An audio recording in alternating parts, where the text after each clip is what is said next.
കോട്ടയത്തുള്ളൊരു കുട്ടപ്പൻ ചേട്ടൻ കോലുകുത്തി ചാടി സ്വർണം നേടി.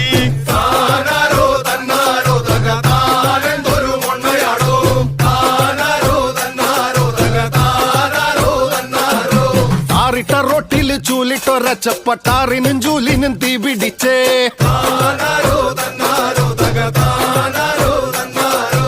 ഓലമെടയണ ഓമന ചേച്ചിയുടെ ഓമന വീട്ടിലൊരോന്ത് കയറി.